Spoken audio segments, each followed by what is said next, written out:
Yes, friends. Today we are going to start Unit 1 Communication Skills.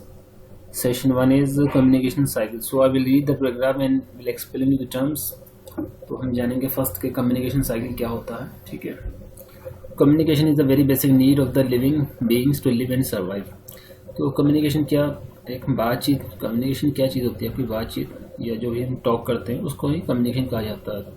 तो ये किसके बीच में होती है? जनरली जो लोग, कोई भी लिविंग बीइंग्स है, जो ह्यूमन्स है या एनिमल्स है, बर्ड्स हैं, कुछ ना कुछ जो कम्युनिकेशन करती हैं, आपस में मैसेज करती हैं और तो सेंडर रिसीवर जो समझते हैं एक दूसरे को. ठीक है, आगे जानेंगे और बेहतर. All living beings communicate. Human beings have been developed human beings have even developed numerous languages over the period of vast history that helps them communicate with other fellow beings. तो देखिए, ह्यूमन्स की बहुत सारी languages हैं. जैसे आप देखते होंगे कि बहुत सारे कंट्रीज से, तो बहुत सारे देशों में अलग अलग भाषाएं, लैंग्वेजेस बोली जाती हैं. ठीक है, जिसके द्वारा कम्युनिकेशन किया जाता है. एक मैसेज पहुँचाया जाता है by sender to the receiver. जो भी मैसेज होता है, मीडियम आपको कुछ भी हो सकता है, फेस टू फेस या टेलीफोन या कोई भी टेक्नोलॉजी बेस्ड. ठीक है. Communication is a process to give and to receive information from others. तो कम्युनिकेशन क्या होता है? एक प्रोसेस होता है जिसमें आप कुछ मैसेज दे रहे होते हैं या मैसेज ले रहे होते हैं. किसके बीच में होती है कम्युनिकेशन? सेंडर और रिसीवर के बीच में. यानी कि एक स्पीकर होता है, एक लिसनर होता है इसमें, या एक से ज़्यादा स्पीकर हो सकते हैं और एक से ज़्यादा आपका लिसनर हो सकते हैं. ठीक है. Interacting with others while exchanging information is called communication. Why communication is a skill to learn.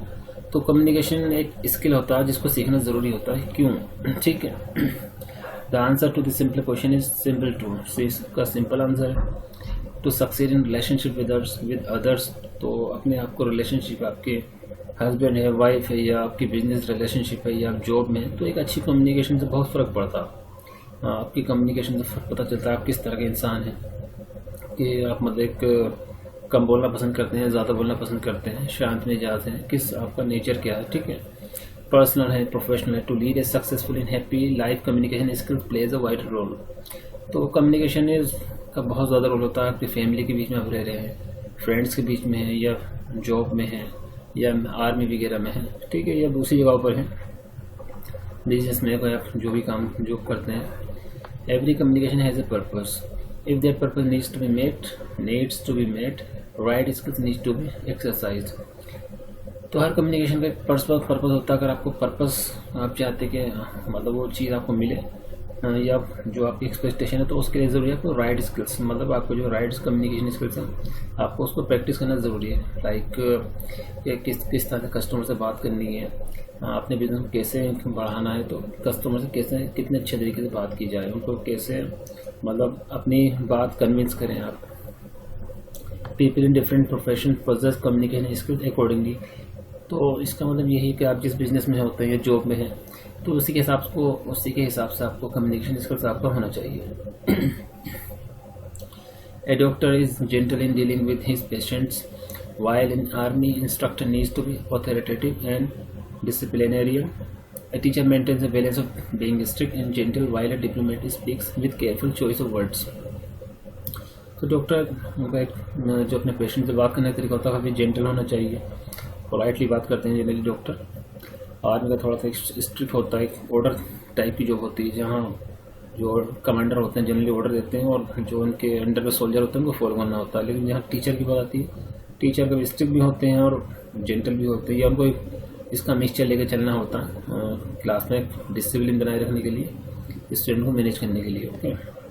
और डिप्लोमेट को बहुत केयरफुली बोलना पड़ता है, क्योंकि उनके वर्ड से फ़र्क पड़ता है, क्योंकि वो कंट्री के रिप्रेजेंटेटिव होते हैं.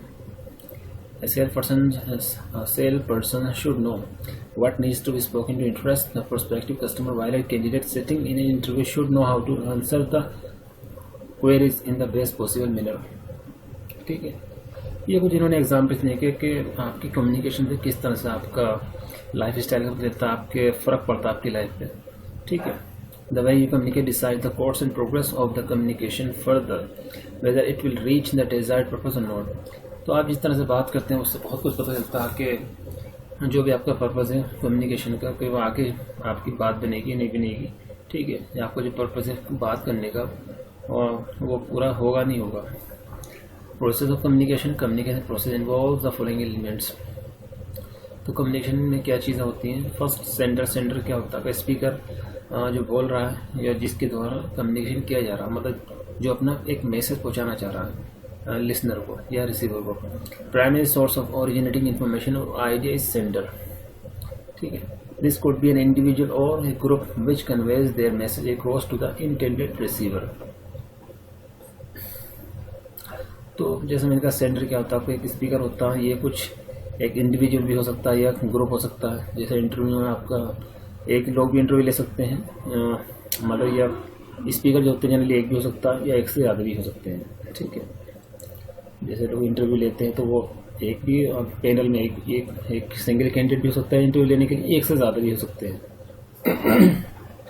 ठीक है, और लिसनर भी इसी तरह से आपका एक सिंगल लिसनर भी हो सकता है, ग्रुप भी हो सकता है। This could be an individual और a group which conveys their message across to the intended receiver. Message जो भी आपको मैसेज पहुंचाना है उसका मैसेज, मतलब जो भी आप बातचीत कर रहे हैं, जो भी आपके वर्ड्स एक्सचेंज हो रहे हैं या फ्रॉम सेंडर टू रिसीवर जा रहे हैं, वही मैसेज होता है आपका। The actual content is communicated by the sender is the message encoding. The way message communicated to the receiver is called encoding. Encoding relies on 3 key features: clear, complete and correct. तो जो आपने message जो send कर रहे हैं sender, तो वो message कितना करेक्ट जा रहा है, मतलब यानी कि जो रिसीवर को कितना सही से मिल पा रहा है या समझ पा रहे हैं। A message encoding is simplest of the form covering all details and correct information is considered as a well encoded message. तो जैसे मैंने सपोज की एग्जाम्पल समझ लेते हैं इनकोडिंग। जैसे मैं कोई स्टूडेंट ने मेरे से पूछा कि सर स्कूल कब से खुल रहे हैं, तो मैंने कहा 2 नवंबर से। तो यानी कि मेरे को मेरे कंप्लीट जो सेंडर था उन्होंने मेरे को कंप्लीट मैसेज भेजा और उसका मैंने एक कंप्लीट आंसर दिया। तो यही इनकोडिंग होती है। ठीक है, यानी कि जो सेंडर बोल रहा है, जो वो भी जो मैसेज डिलीवर कर रहे हैं वो कितना करेक्ट आ रहा है, कितना कंप्लीट आ रहा है। अगर कंप्लीट है तो कोई दिक्कत नहीं है, रिसीवर समझ जाता है इनका ये क्वेश्चन है या ये बात कर रहे हैं, उसी के हिसाब से रिसीवर अपना आंसर या मैसेज बदले में देता है, यानी कि ये उसका जवाब देते हैं। ठीक है, आपका 4 पॉइंट है कम्युनिकेशन चैनल यानी कि medium. The medium of communication is called communication channel. जो आपका communication medium, it could be simple as 2 individuals conversation with each other in personal और advance as 2 groups interacting across the globe through a sophisticated communication technology like a video conferencing.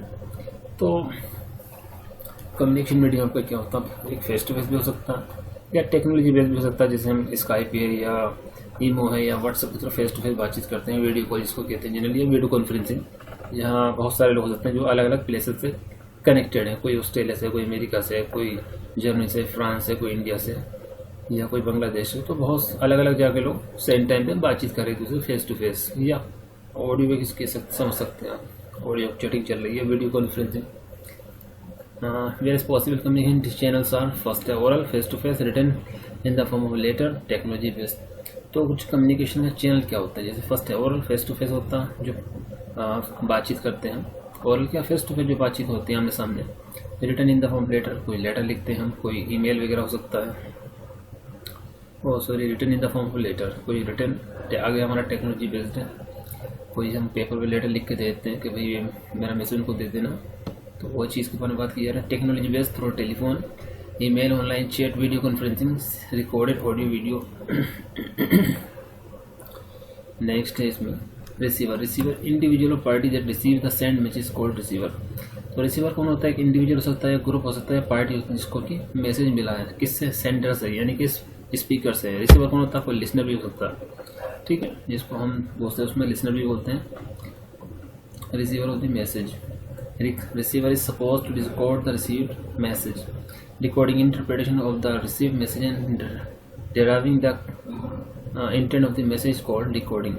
It directly depends upon how well the message has been decoded earlier by the sender. For example, look at the following two: encoding, decoding. Case 1, encoded message, send the report as soon as ASAP। इसका मतलब क्या होता है आपका? as soon as possible। तो इन्होंने थोड़ा गुस्से में मैसेज किया, जिसे आपको लिखना, जैसे जनरली बोलते हैं ऑफिस वगैरह में, जॉब में, ये रिपोर्ट मेरे को जल्दी भेजो, तो हमने सेंड विद द मैसेज या रिपोर्ट ऐसे ऑफिस में बोल दिया था। सेंड विद एसएफ भी कई बार बोल देते हैं, रिपोर्ट भी नहीं बोलते हैं, सेंड विद एसएफ जल्दी। अगर आप प्रैक्टिकली इंडस्ट्री में जॉब करेंगे, ठीक है, जब आपका बॉस या जो भी आपके लीडर जब गुस्से में होते हैं, सेंड मी द एसएफ या send me the report SF. Recording an angry and rude message imposing authority, यानी कि आप पर किसी ने कुछ इम्पोज किया, यानी कि जल्दी से मेरे को ये काम करके दो, इस तरह से। Case 2 encoded message, could you manage to send the report ASAP since it is required urgently. थोड़ा सा यहाँ पोलाइट एक प्रोफेशनल लैंग्वेज में बात की गई है कि आपको मतलब ज़्यादा ख़राब नहीं लगे, आपको एक फील आए कि ठीक है, okay something has been requested from me like that, okay. Could you manage to send the report ASAP and as soon as possible since it is required urgently, यानी कि उन्होंने थोड़ा सा अपने भाषा चेंज की, लैंग्वेज चेंज की कि ये मेरे को चीज़ थोड़ा कुछ काम है, ज़रूरी है, अर्जेंट है, आप मेरे को जल्दी से सेंड कर दीजिए। Recording request of an urgent report, here receiver subconsciously realises delaying of report, यानी किसी वजह से कुछ रिपोर्ट में देरी हो रही तो कोशिश करें जल्दी इसको सेंड करने की, ठीक है, किसको, सेंडर को। ओके, नेक्स्ट आपका feedback, response to the receive message is called feedback. Okay, feedback क्या होता है, response to the receive message is called feedback. Generally जैसे हम सपोज फीडबैक क्या होता है, हम आपको क्लास में पढ़ाते हैं आईटी या कोई भी सब्जेक्ट, फिजिक्स या आपके टीचर जो भी सब्जेक्ट पढ़ाते हैं, लाइक फिजिक्स है, केमिस्ट्री, मैथ्स है या हिंदी है, तो आपका जैसे रिस्पॉन्स, जैसे आपके मार्क्स आते हैं उसके हिसाब से टीचर आपको बताते हैं। आपका सपोज कीजिए कोई मैथ्स का एग्जाम हुआ, आपके 10 में 6 आए या किसी के स्टूडेंट 4 आए, तो टीचर क्या कहता है, अपना फीडबैक देता है, भाई आपको पढ़ने की ज़रूरत है, आपके मार्क्स 10 में से 4 आए, 4/10, यानी कि आपको थोड़ा पढ़ाई की ज़रूरत है, आपने अच्छे से मेहनत नहीं की है, आपने सवाल अच्छे से नहीं किए। फीडबैक क्या होता है, आपकी परफॉर्मेंस, प्रोडक्टिविटी के बारे में होता है, जो आप कुछ कर रहे होते हैं, आपके एक्शन उसके रिगार्डिंग, या जो भी वो दूसरी चीज़ें होती हैं परफॉर्मेंस को लेकर, ठीक है।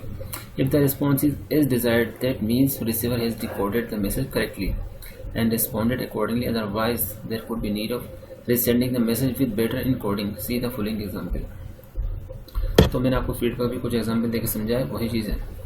Sender, your article needs too many correction and modification before we send it to print. तो सेंडर यहाँ क्या करें, आपके जो आर्टिकल है उसमें बहुत ज़्यादा करेक्शन की ज़रूरत है और बहुत ज़्यादा उसमें चेंजेस करने की ज़रूरत है बिफोर प्रिंट, इससे पहले कि हम प्रिंट को भेजें। वहीं रिसीवर क्या बोलते हैं, आई स्पेंड होल नाइट, मैंने पूरा रात इसमें मेहनत किया एक तरीके से। Cutting on my sleep preparing this article, मैं पूरी रात मैंने खर्च की इस आर्टिकल को तैयार करने के लिए बिना सोए, मतलब मैं सोया भी नहीं इसको वर्क करने के लिए। Here receiver has not taken the critic positively, तो रिसीवर ने क्या किया, थोड़ा सा उन्होंने पॉजिटिवली सेंडर के मैसेज को नहीं लिया, क्योंकि उन्होंने बहुत ज़्यादा मेहनत की, लेकिन फिर भी क्या एक फीडबैक जो आया थोड़ा नेगेटिव आया कि आपको बहुत सारे जो आपने मेहनत की वो सही से नहीं की है, इस तरह से समझ लीजिए, ठीक है। Sender, we really appreciate your effort in getting that article ready in such a short time, but there are certain parts of it we need you to look at and revise before we get it into print. तो यहाँ पर sender क्या बोलते हैं, आपने बहुत अच्छा काम किया, आर्टिकल आपने काफ़ी मेहनत से बनाया, कम टाइम में आपने ज़्यादा काम किया, ज़्यादा मेहनत की, लेकिन क्या कुछ प्रॉब्लम, कुछ हिस्सा है, कुछ पार्ट्स है जहाँ आपको करेक्शन देखने की ज़रूरत है, और उसको थोड़ा सा जो भी उसमें करेक्शन या मॉडिफिकेशन होना है उसको करते हैं, जो भी चेंजेस है, मॉडिफिकेशन जो भी कमी है उसको आप रेक्टिफाई करते हैं, ताकि हम आगे फर्दर प्रिंट के लिए भेज सकें। Message is record encoded, message encoded in better form after response feedback from the receiver, ठीक है। तो यहाँ पे क्या आपने रिसीवर ने फीडबैक दिया कि आप, मैंने तो भाई बहुत मेहनत की थी, लेकिन उसके रिगार्ड उसके करस्पॉन्डिंग सेंडर ने अपनी लैंग्वेज थोड़ी चेंज की, ठीक है। तो ये देखिए फीडबैक से फ़र्क पड़ता है ये, ठीक है। Message in coordinate better form after response feedback from the receiver, तो रिसीवर ने अपनी परेशानी बताई, मैंने बहुत ज़्यादा मेहनत की भाई, मैंने रात में सोया नहीं हो, अपनी जो मैं एफर्ट लगा सकता था वो मैंने किया, ठीक है। जो उनका सेंडर का जो उन्होंने जो मैसेज किया था उसके करस्पॉन्डिंग रिसीवर ने यहाँ फीडबैक दिया, तो उससे हुआ क्या, सेंडर ने क्या अपनी लैंग्वेज चेंज की, देखिए यहाँ पे थोड़ा सा आपको लैंग्वेज अच्छी लिखी मिल रही है इन कंपेरिजन टू यहाँ पर, ठीक है। उसके बाद रिसीवर ने भी अपना लैंग्वेज चेंज किया, अपना आपको थोड़ा जो मैसेज था उन्होंने बेहतर लिखा अब जो कि है। Okay, let me know which parts and shall I and I shall redo it. Receiver has decoded the message as desired since it was encoded well after the feedback. तो फीडबैक से फ़र्क पड़ता है, जैसा फीडबैक होता है उसी के हिसाब से सेंडर या रिसीवर बात करते हैं. ओके, यहाँ कुछ एक्सरसाइज है वो जो हम इसके क्वेश्चन में आपको आंसर्स आपको दे दूँगा. ओके, तो इफेक्टिव कम्युनिकेशन वो कैसे, इफेक्टिव कम्युनिकेशन कैसे आती है, कहाँ से बनती है, या इसके क्या फैक्टर होते हैं, आगे हम जानेंगे. फर्स्ट हम जानते हैं कम्युनिकेशन की importance. Communication promotes understanding, aids in decision making, taking actions and developing right kind of relationship with others to fulfil the desired goals and targets. तो कम्युनिकेट क्या करती है, आपकी अंडरस्टैंडिंग को प्रमोट करती है, आपकी डिसीजन मेकिंग में हेल्प काफ़ी करती है. ठीक है, और एक राइट काइंड ऑफ रिलेशनशिप को डेवलप करने में काफ़ी हेल्प करती है. This is the reason that our daily life specially professional life needs right kind of communication skills. तो देखिए सबसे ज़्यादा जो इम्पोर्टेंस जो ज़रूरत पड़ती है एक राइट कम्युनिकेशन या अच्छे कम्युनिकेशन स्किल्स की आपकी प्रोफेशनल लाइफ, जो आपका बिजनेस जो वर्किंग एरिया या चाहे बिजनेसमैन हो या आप किसी आई इंडस्ट्री में काम करते हो, तो कम्युनिकेशन स्किल्स आजकल बहुत ज़्यादा इंपॉर्टेंट है. फ़र्क पड़ता है इनसे भाई, जितने अच्छी बेहतर तरीके से जितनी अच्छी इंग्लिश वगैरह में बात कर सकते हैं तो बहुत एक अच्छा इम्प्रेशन बनता है आपकी टीम में, सोसाइटी में, यस आपकी जो भी जहाँ भी आपका वक्त गुजरता है. Ability to express ideas in the most effective way to bring out desired results is the core of communication skills. People in different professions should possess relevant communication skills to interact. तो जो लोग अलग अलग fields में हैं उनको एक अच्छा कम्युनिकेशन स्किल्स होना चाहिए उनके पास इंटरेक्ट करने के लिए, to achieve desired results which ensures progress and growth of the individuals and organisations. Effective communication के लिए factor mutually accepted communication code, how and in which manner the communication should proceed is very much important. तो communication आपको जो किस manner में होनी चाहिए, ठीक है, वो बहुत ज़्यादा इंपॉर्टेंट होता है. तो मैनर क्या होना चाहिए, क्या मतलब कैसे, ठीक है. The language, environment and mode of communication and also constitute the code of communication. तो लैंग्वेज और आपका एनवायरनमेंट ये बहुत ज़्यादा फर्क डालते हैं जो आपका कम्युनिकेशन है, जो बातचीत करने का आपका तरीका है. ठीक है. Well encoded message, clear complaint, correct message is the strength of communication. तो जो हमारा मैसेज है, बहुत अपना में जो भी मैसेज हम बोल रहे हैं एक कंप्लीट्स होना चाहिए. मतलब आपने कुछ बोला कि भाई मैंने कहा 2 तारीख से स्कूल खुल रहे हैं, तो एक कंप्लीट इन्फॉर्मेशन है, यानी कि आपके स्कूल के बारे में बात की जा रही है, इतना आप समझते हैं. अब इसमें ठीक है, मतलब आपके स्कूल तो 2 तारीख से खुल रहे हैं, बाकी और जगह स्टेट्स का हमें नहीं पता है, ठीक है. लेकिन जब मैं कह रहा हूँ आपके स्कूल 2 नवंबर को खुल रहे हैं, यानी कि उत्तराखंड के या हमारे सिटी के स्कूल 2 तारीख से खुल रहे हैं, ठीक है. बाकी राजस्थान में या मुंबई में कब खुलेंगे हम उससे इतना मतलब अभी नहीं है, ठीक है. This ensures the right intention and purpose of the message is communicated. Careful decoding of the message. Receiver of the message is responsible for how well message is being received and interpreted. तो जो receiver है यानी कि जो listener है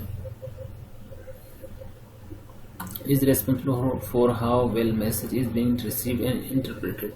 तो receiver ने जो मैसेज उनको रिसीवर कितने अच्छे तरीके से उनको समझा, उन्होंने क्या सही से इंटरप्रेट कर पाए. अगर सही से इंटरप्रेट कर लेंगे उसी के अकॉर्डिंगली वो आंसर अपना मैसेज डिलीवर करेंगे.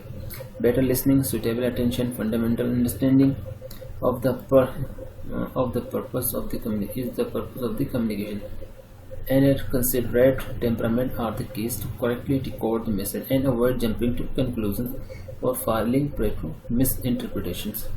तो देखिए जैसा कहा जाता कि आपको अगर सही से बातचीत करनी है तो लिसनिंग बहुत ज़्यादा ज़रूरी है, तो इसमें वही चीज़ की गई है. आप जितना अच्छा लिसन करेंगे उतना अच्छा आपका अंडरस्टैंडिंग होगी, उसी के हिसाब से आप अच्छा एक मैसेज डिलीवर कर पाएंगे, अच्छी बातचीत कर पाएंगे या सही जवाब दे पाएंगे, ठीक है.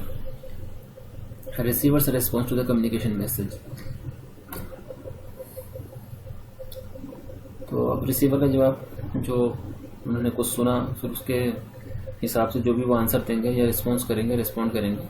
How well the communication is received and how effectively the response should be given decides further progress of successful communication. कुछ characteristics of communication. Communication should be clear in content and purpose. जो आप बातचीत कर रहे हैं, जो भी आपने मैसेज डिलीवर कर रहे हैं, जो उसके कंटेंट है बहुत क्लियर होने चाहिए, और जो पर्पस भी आपका, जो कम्युनिकेशन का पर्पस क्लियर होना चाहिए कि हम क्यों बातचीत कर रहे हैं। ठीक है, सेंड मतलब जो कम्युनिकेशन किसके बीच में बात होती है, सेंडर रिसीवर के बीच में। Communication should B complete with least scope of questions, मतलब इसमें ज़्यादा क्वेश्चंस नहीं होने चाहिए। क्वेश्चन तो फिर कभी कभी समझ नहीं आते तो क्वेश्चन बात तो उसका जवाब देना मुश्किल हो जाता है, ये हमको दोबारा कहना पड़ता है कि आपका क्या सवाल है, इस तरह से समझ लीजिए। Communication should be based on right facts and should not be वेग। तो कम्युनिकेशन आपको कुछ फैक्ट्स में होना चाहिए, क्लियर कम्युनिकेशन होना चाहिए। ऐसा नहीं कि आप तो कुछ बोले जा रहे हैं लेकिन सामने वाले को समझ ही नहीं आ रहा। ठीक है, written communication should be concise and to the point. तो रिटन कम्युनिकेशन आपकी थोड़ी ब्रीफ होनी चाहिए, कंसाइज होनी चाहिए, बहुत ज़्यादा लेंथी या इधर उधर टॉपिक से डेविएट होने वाली लैंग्वेज आपकी नहीं होनी चाहिए। टू द पॉइंट होनी चाहिए, कम वर्ड्स में लिखी हो। Good communication develops relationship, promotes confidence and creates goodwill. Effective communication leads to desired output and achievements. ठीक है, तो जो अच्छी कम्युनिकेशन होती है, क्या जो आपका टारगेट होता है, जो गोल होता है वो भी अचीव होता है। Effective communication establishes responsibility and accountability. It provides right kind of persuasion, guidance and consultation. Okay, ये चीज़ आई थिंक आपको समझ आ रही होगी कि एक अच्छी कम्युनिकेशन से आपको गाइडेंस मिलता है, एक कंसल्टेशन आप जब करते हैं, मतलब एक आइडिया आता है, जैसे इंटरेक्शन होता है स्कूल में, टीचर करते हैं स्टूडेंट से और बदले में स्टूडेंट भी टीचर से करे, तो एक अच्छा कम्युनिकेशन होता है, एक हेल्दी कम्युनिकेशन, तो एक गाइडेंस मिलता है स्टूडेंट्स को भी। ठीक है, नेक्स्ट कम्युनिकेशन बैरियर्स। तो कुछ कम्युनिकेशन में बैरियर्स होते हैं, उसमें क्या है आपका communicating effectively in meeting desired purpose is easier said than done. तो जैसे हम कहते हैं कम्युनिकेशन इफेक्टिव के लिए ये करें वो करें, तो ये कहना आसान होता है, लेकिन जब करने में आती है तो कुछ ना कुछ चैलेंजेस भी होते हैं, कुछ प्रॉब्लम्स भी होती है इसमें। तो कुछ फैक्टर्स जिनकी वजह से अच्छा कम्युनिकेशन नहीं हो पाता, तो वो ही जानते हैं। There are several factors that constantly function as barriers for better communication. Let's have a look at them. Environment of communication. Physical condition constitute the environment of communication. तो physical conditions कैसी है? ऐसा तो नहीं कि बहुत ज़्यादा मौसम गर्म हो रहा है या बहुत ज़्यादा ठंड पड़ रही, जहाँ जो आपका या बेड सिटिंग है, पोर लाइट है, डिफेक्टिव कम्युनिकेशन मीडियम है, slow speed of internet while interacting online और environmental barriers in communication. These can be anticipated and taken care in most of the cases. तो environmental communication, तो ये क्या आपका जो environment है उस पर डिपेंड करता है। अगर आप टेलीफोन से किसी से बातचीत कर रहे हैं, फेस टू फेस बात कर रहे हैं, बहुत ज़्यादा गर्मी, तो भी उसका व्यवहार होता है कि समझ नहीं आता, बहुत ज़्यादा गर्मी लग रही है लेकिन सामने वाला आपको सुनाना चाह रहा है या अपनी बात को कहना चाह रहा है, लेकिन आप सुनने में इंटरेस्टेड नहीं है, या आपको बहुत ज़्यादा गर्मी लग रही है, बहुत ज़्यादा ठंड लग रही है, तो कई बार क्या सामने वाला अपनी बात कह जाता है, मतलब सेंडर अपनी बात कह जाता है, लेकिन रिसीवर को पता नहीं चल पाता क्या कहा, या कंप्लीट मैसेज नहीं आ पाता। उस तरह से सेंस आप यहाँ बात की जा रही है, वो लाइट है, कोई आपको दिखाने की कोशिश कर रहा है लेकिन लाइट कम होने की वजह से आपको दिख नहीं रहा, बेड सिटिंग है, ये सब ठीक है। तो जैसे हम इंटरनेट पे बातचीत करते हैं, एक कम्युनिकेशन ऑडियो कॉल करते हैं या वीडियो कॉल करते हैं स्काइप पे या व्हाट्सएप पे या फेसबुक पर, तो नेट की स्पीड सही नहीं आती तो कम्युनिकेशन सही नहीं हो पाता कई बार। जैसे जनरली आजकल आइडिया के नेटवर्क प्रॉब्लम कर रहे हैं, तो हम कॉल करते तो कभी नेटवर्क नहीं मिलता, यह वॉइस डिस्टॉर्ट करती है, आवाज़ कट कट के आती है, उसी तरह की बातचीत यहाँ की जा रही है। नेक्स्ट है आपका situational barriers, noise, distractions of any sort, distance, undesired turn of events during the communication process are situational barriers which are sometimes difficult to anticipate and need to be handled deftly as they occur. तो कुछ situational barrier होते हैं, noise है, distractions of any sort है। मान लीजिए उस sender receiver एक दूसरे बातचीत कर, लेकिन फेस टू फेस बात चले, लेकिन क्या कई बार बहुत ज़्यादा शोर शराबा हो रहा, तो मैसेज तो आता है लेकिन क्लियर मैसेज नहीं आता, कंप्लीट सेंस नहीं पाता सेंडर ने क्या कहा, क्या मैसेज डिलीवर किया, ठीक है। उस तरह की भी यहाँ बात कहने की कोशिश की गई है। बैरियर्स टू इफेक्टिव लिसनिंग, अब ये तो एक तरीके से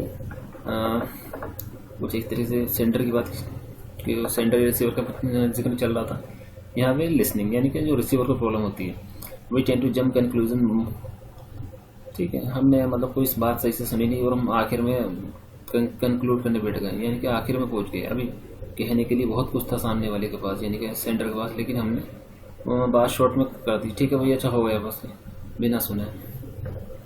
माइंड वांडर्स वाइल लिसनिंग, दिमाग देखिए थोड़ा सा रुकता नहीं है। आप अगर आप ज़रा सा सामने की बात, सामने जो स्पीकर है उनकी बात से ज़रा हट जाते हैं, थोड़ा इतना ध्यान हटा लेते हैं, तो फिर समझ नहीं आता क्या बोला उन्होंने, ठीक है। Emotional state, patience level, temperament, liking disliking of the communicators are some barriers in effective listening, ठीक है। Unprejudiced, fair and attentive listening is a skill that can be developed slowly for successful receiving and decoding of the message, ठीक है। जैसे मैंने यहाँ कहा कि हम सेंडर और रिसीवर के बीच में कुछ बात चल रही थी, स्पीकर ने कुछ बोला, लेकिन अचानक उन्हें कुछ चीज़ याद आ गई तो वो उधर लग गए, उनका दिमाग उधर चला गया, तो वो सेंडर ने जो मैसेज डिलीवर किया, तो कई बार क्या होता तो सबके साथ होता, तो हम सुन नहीं पाए या हमको आधा मैसेज मिला, कुछ याद रहा उनका, कहाँ कुछ याद नहीं रहा। तो ठीक है, आपको अपनी इमोशनल स्टेट पर थोड़ा सा ध्यान देने की ज़रूरत होती है, कंट्रोल करने की ज़रूरत भी होती है, ठीक है। हम किसको लाइक करते हैं, किसको डिसलाइक करते हैं, तो ये भी एक कम्युनिकेशन फैक्टर बन जाते हैं। किसी की हमको स्पीकिंग अच्छी लगती है, किसी की नहीं लगती है, ठीक है। तो जब आप किसी से बातचीत कर रहे हैं फेस टू फेस या फ़ोन पे, थोड़ा सा ध्यान देने की ज़रूरत होती है, थोड़ा सा क्या ज़्यादा ध्यान देने की ज़रूरत होती है, क्या कुछ मिस ना कर जाए। अगर सही से एक अच्छे लिसनर नहीं होंगे तो फिर अच्छे स्पीकर नहीं बन पाएंगे, okay. Barriers related to the personality traits of the communicators. The parties or groups involved in the process of communication may exhibit following behavioral personal traits which act as a barrier to effective communication, ठीक है। तो कोई दो group या parties उनके बीच में communication चल रहा है, तो उसमें कुछ क्या होना चाहिए, कुछ बिहेवियरल या पर्सनल ट्रेट्स एग्जिबिट कर सकती है इफेक्टिव कम्युनिकेशन के लिए। Behaviour due to age difference, attitude, gender, cultural difference, professional social differences. तो बिहेवियर एज डिफरेंस में क्या होता है, बिहेवियर एज डिफरेंस की वजह से बिहेवियर में चेंजेस आ जाते हैं, यानी कि जनरेशन के जिसको बोलते हैं। देखिए जो 60 ईयर हैं या 50 ईयर, उनकी बातचीत करने का तरीका अलग होता है। जो 20 ईयर के बच्चे हैं उनकी बातचीत करने का तरीका थोड़ा अलग होता है, ठीक है। नेक्स्ट पॉइंट आपका how professional are the same. इसमें क्या बेसिकली आपका अंडरस्टैंडिंग है, आपका एजुकेशन है और आपका एक्सपीरियंस है, उसके हिसाब से आप बातचीत करते हैं या किस टॉपिक की बात की जा रही है। अगर आप थोड़ा एजेड हैं, एक्सपीरियंस है, तो आप किसी टॉपिक बहुत कुछ बोल सकते हैं, कह सकते हैं। जैसे आजकल जैसे ग्लोबलाइजेशन चल हो का सिस्टम है हर देश में, तो एक हो सकता है 15 साल के बच्चों को नहीं पता हो कि ग्लोबलाइजेशन क्या होती है, अगर वो साइंस का स्टूडेंट है जनरली। लेकिन जो थोड़ा सा एजुकेटेड लोग होते हैं समझते हैं ग्लोबलाइजेशन क्या है, ठीक है। ये दूसरा कोई भी टॉपिक हो सकता है। How professional are the sender and receiver in the language in which communication is being done. तो जो सेंडर रिसीवर का सेम, अगर मान लीजिए इंडियन है और हिंदी लैंग्वेज से वाकिफ है, तो वो इजीली कम्युनिकेशन कर सकते हैं। तो दोनों की लैंग्वेज सेंडर रिसीवर की सेम लैंग्वेज है या अलग लैंग्वेज है, तो इससे भी कम्युनिकेशन में फ़र्क पड़ता है। अब देखिए, हम तो हमारी नेटिव लैंग्वेज क्या है, जो मेन मदर टंग क्या है, हिंदी, तो हम हिंदी आसानी से या हिंदी उर्दू को मिक्स करके इजीली बात कर सकते हैं। या कोई हम किसी ब्रिटिश से बात करें, अमेरिकन, तो वो तो इंग्लिश में उनकी भाषा क्या, उनकी लैंग्वेज इंग्लिश तो हो सकता, वो तो इंग्लिश बहुत स्पीड से बोल जाएंगे, हम उतनी स्पीड से ना ही बोल पाएंगे, और थोड़ा सा अंडरस्टैंडिंग समझ नहीं पाएंगे वो क्या बोल रहे एकदम से, वो क्योंकि बहुत तेज़ी से बोलते हैं वो लोग। तो उस तरह की कुछ समझाने की कोशिश की गई है, okay. Elements disappointments due to some other reasons, personal grudges against people, hidden intention, hostile agendas. तो ये सब चीज़ें हैं, ओके स्टूडेंट्स। तो हमारा सेशन फर्स्ट पूरा हो जाता है। ये कुछ एक्सरसाइज मैं आपको इसमें नोट्स प्रोवाइड कर दूंगा। तो इसमें ज़्यादा कुछ नहीं है, आप अगर आप 1 या 2 टाइम रीड करेंगे तो भी आपको एक आइडिया हो जाएगा। इसमें इन्होंने आपका कम्युनिकेशन साइकिल बताई है, इफेक्टिव कम्युनिकेशन के लिए क्या करना चाहिए, और हर कम्युनिकेशन में कुछ ना कुछ बैरियर होता है, फिजिकल बैरियर्स होते हैं, कुछ सिचुएशनल बैरियर्स होते हैं, कुछ लिसनिंग में प्रॉब्लम हो जाती है कई बार। जैसे हम सामने वाले बोलते हैं 33 तो हम समझ लेते हैं 35, तो इस तरह से एक कम्युनिकेशन में कुछ ना कुछ प्रॉब्लम हो जाती है इस लिसनिंग में, फेस टू फेस में, ठीक है। तो रीडिंग आगे हम जानेंगे रिटन कम्युनिकेशन के क्या फ़ायदे हैं, ओरल कम्युनिकेशन के क्या फ़ायदे हैं, ओके। तो आज के लिए इतना ही, ओके, थैंक यू।